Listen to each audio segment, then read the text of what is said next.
Hello. I'm sure that most of you listening to this have heard the phrase limiting beliefs over and over and over again.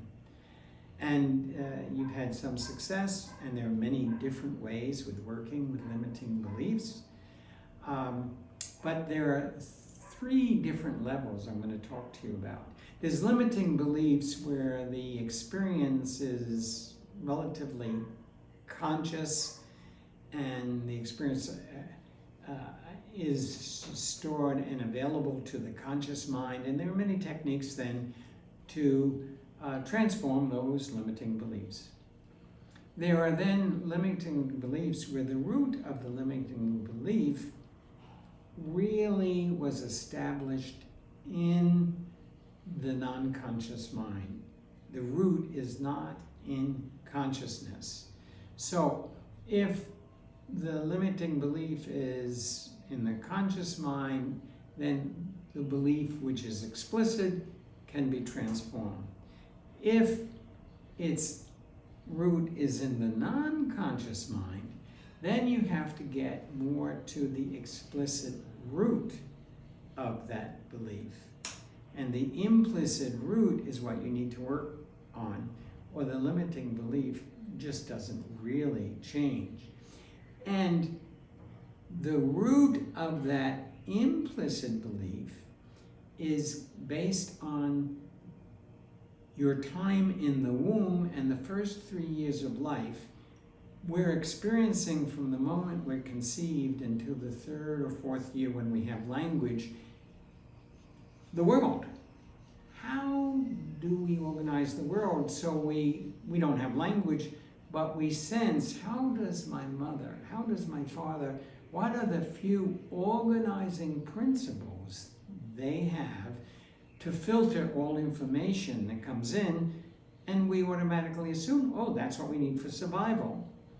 And so the organizing principle then is what feeds the implicit non-conscious root of the limiting belief.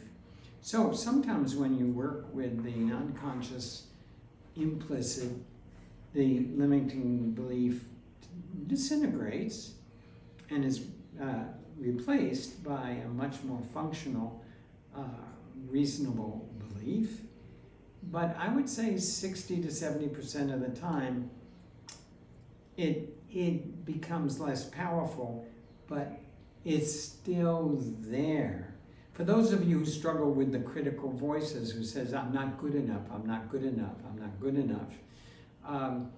Yeah, so that could be, I can't make friends because I don't know how to behave. That could be the explicit limiting belief. But if it's deeper than that, the implicit could be, I'm not good enough, I'm not good enough.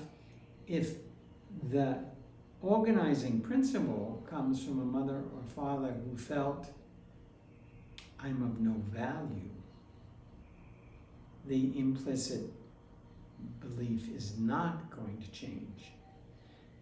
Once the person can bring into awareness the traumatic experience that's theirs and that was transmitted from the parent to them of, I'm of no value, we automatically become self-healing. The explicit awareness does not allow, according to Harvard studies, healing. Self-healing comes from a non-conscious awareness that may need to go all the way back to the original organizing belief that we use, inherited from our parents, to filter everything. So here, I'm not making friends, I don't know how to relate to people, but down here is, I'm of no value. Well, of course you don't know how to relate to people because you misinterpret and perceive everything you do as, see, I'm of no value. So really understanding that when limiting beliefs don't seem to be impacted in a really consistent way with whatever therapeutic approach you're using, you really need to understand trauma. And you really need to understand the way we bring in an organizing principle, which usually is produced in our parents from traumatic experiences.